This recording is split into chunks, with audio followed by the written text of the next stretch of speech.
And that's that for Sabir. Got to say, you shall not be missed, and you probably will not be remembered for the most part. You're just gonna be some goofball that had a mech, and yeah, Shiki and the rest of the gang completely screwed you guys over. And the fact that like Shiki was in a bit of a serious scenario, the fact that it took a evil looking owl motherfucker to mess you up slightly, I was like, alright then. So we'll talk about chapter 10, which wraps up the technical first arc of the series. So we're going to be talking about like chapter 10 and the fact that like there was an announcement as well that there was going to be a brand new first volume, which we did get to have a look at, which so I like the volume cover for the most part. Like, it's pretty good. We do, however, going to be getting a special edition, which will come with a concept art, character data, and something specifically drawn by Marshmallow as well. In addition, that there's going to be a couple of like postcards and some like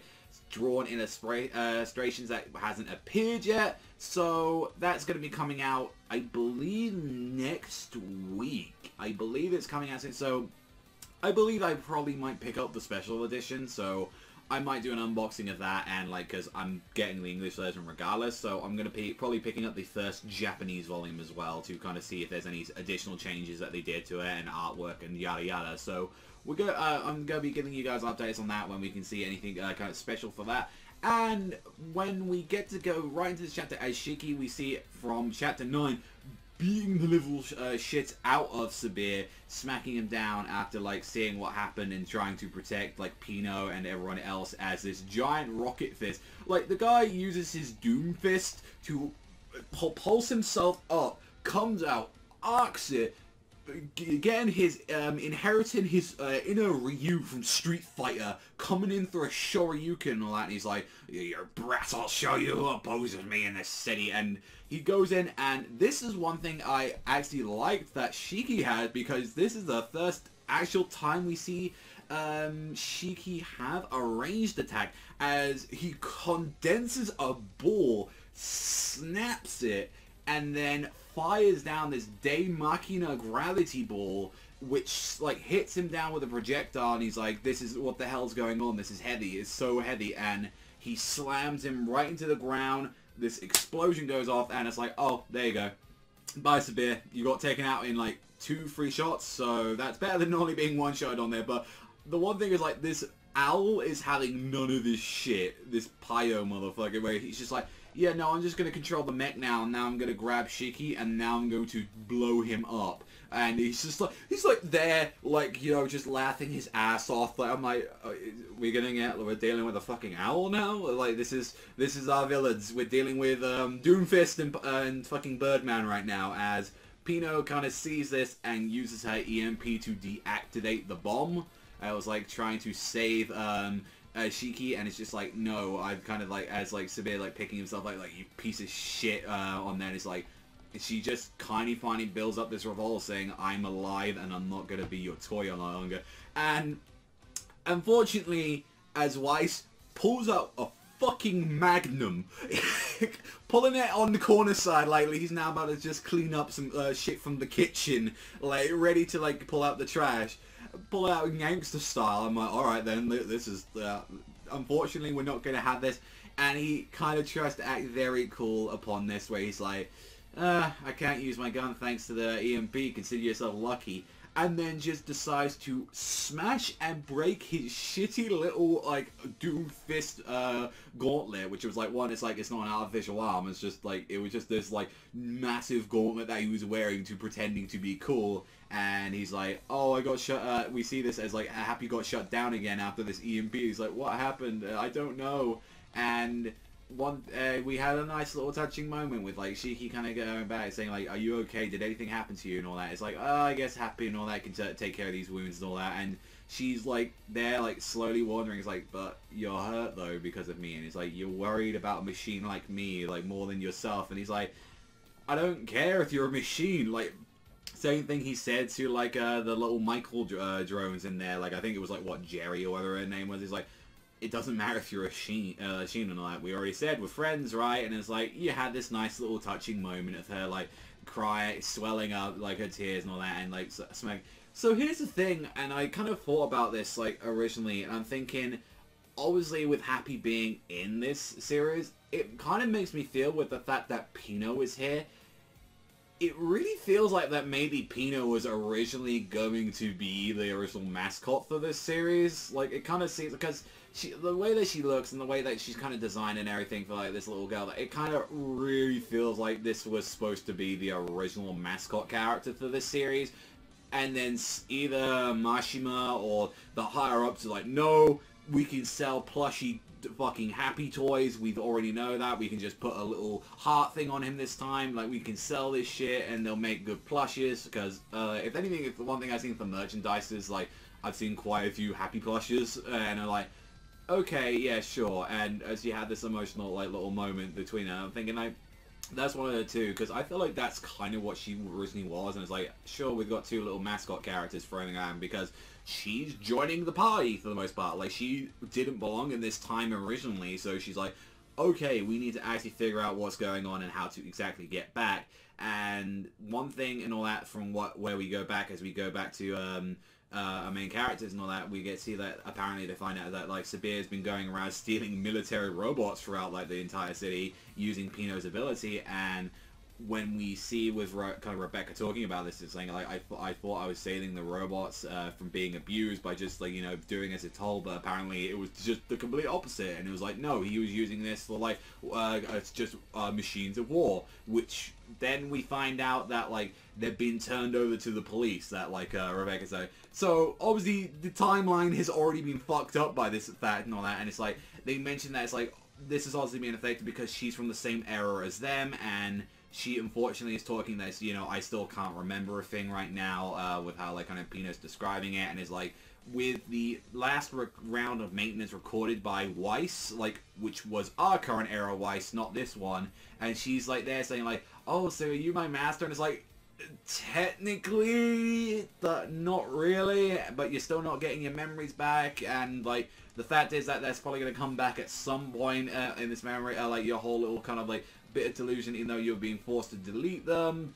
This then entiles them to get, like, you know, or as they hear the whoop whoop, it's the sound of police, as they start roaming around in some, like, some old, like, 1960s, like, Roman round car like that, as they're like, it's those guys, get them, as they, like, dress up. They look like fucking Kamen Riders as they're, like, driving down this road, like, they're screeching by, like, drifting, getting the Tokyo Drift on, and it's like, okay, we haven't done anything, so it should be fine. And then it's like, you do not possess a citizen ID, and as I feel that this is going to be a troublesome result, especially with, like, Weiss being there as well. It's like, oh, it's Weiss from Sabir's clan, get him!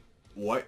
And he's like, I kind of like that, like, Weiss with originally was like, see you later, you losers, like that. And he's like, wait, you're from Sabir's clan, get him. No, wait for me.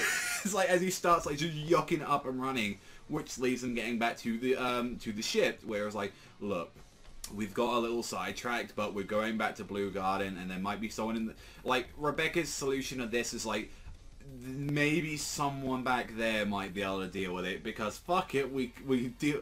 The professor is 50 years in the past right now, and we're gonna have to get in there. And it's like, so let's try and find someone in the guild, and hopefully they don't mention it, but I hope to say that maybe they'll be a little bit more inconspicuous as they're getting shot out of this area right now. So it's like, we need to get out of there right now, as, like, Rebecca's like drifting around, like, slaying through. There is a problem though and all that. She's like, we should be good though. This is a 50-year-old ship model, couldn't be able to catch up to this one if we just get into space.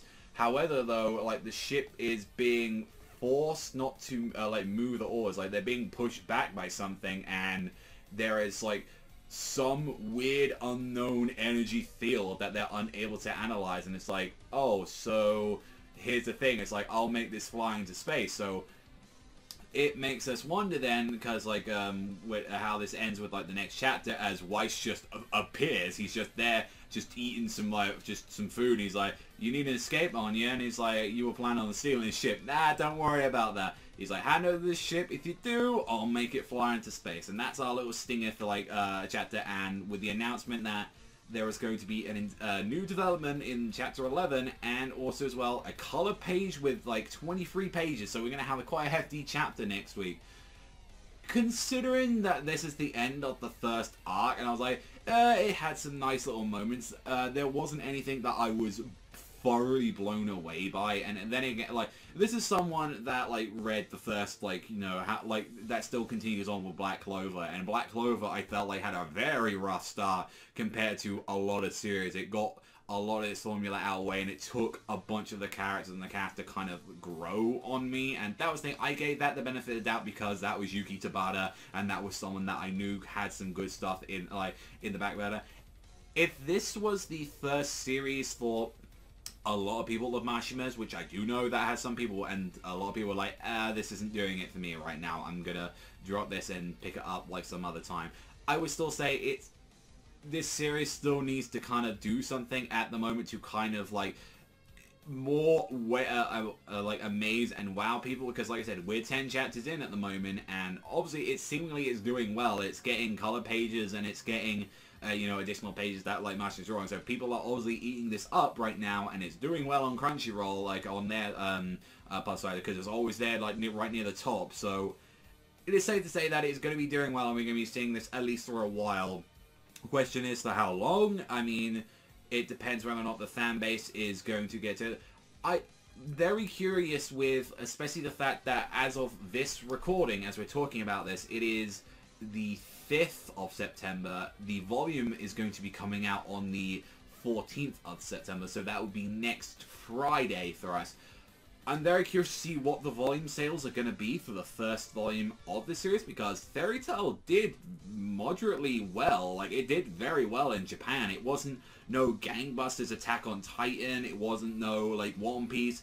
Its main competitor at the time, which then it completely overtook, was Seven Deadly Sins. And it's like, Seven Deadly Sins does like 250,000 copies, I believe. Like, that's how like its normal sale projection is. So for a first out of a brand new series, out of like Mashima, I'm very curious to see what this is going to do. Whether or not we're going to get 100,000 copies, or if we get that, 80,000, like, it will, the volume sales and all that might give a little projection to see how well it does. I mean, we're going to be guaranteed, I feel like either or, we're guaranteed a year of this series, and see whether or not this will be a massive success or flop. But I feel like right now, this is a chance where it's like, okay, we've got our main cast right now.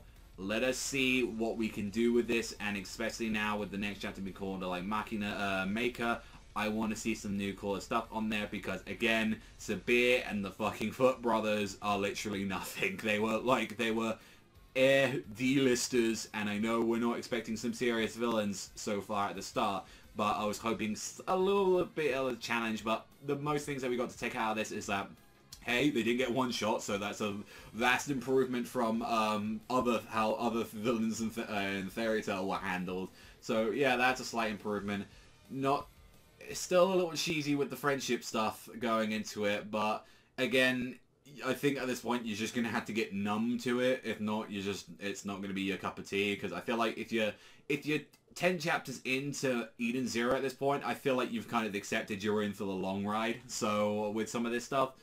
But overall, yeah, like, I like this chapter. I think the Pino stuff was very nice. I think the cool little ranged attack that Shiki got with the gravity ball, I thought that was unique and cool. Whereas, like, he's got this ranged, like, heavy proportion ball that he can make that can kind of crush people. I want to see more what he can do with that. It's like, there are stuff that he's doing with it. It isn't just punches and kicks. He's making, like, blast attacks on there. He's doing, like, Tatsumaki, like, hurricane kicks added onto there. And that's what I liked about Natsu, where Natsu was doing, like, capoeira kind of cool stuff with, like, the techniques and everything. So, like, he was adding additional stuff than just, I'ma shoot fire at you. And, like, that's what I liked about a lot of the characters. It was, like, how they were handling a lot of their, like, spells and everything. And it's like, now how they're going to be handling with these abilities, and especially with Rebecca later on as well. I kind of want to see that. But overall, let me know, guys, in the comment section down below what you thought about this chapter of Eden Zero. But that is all from me. Thank you as always for watching, and I'll see you guys, though, next time.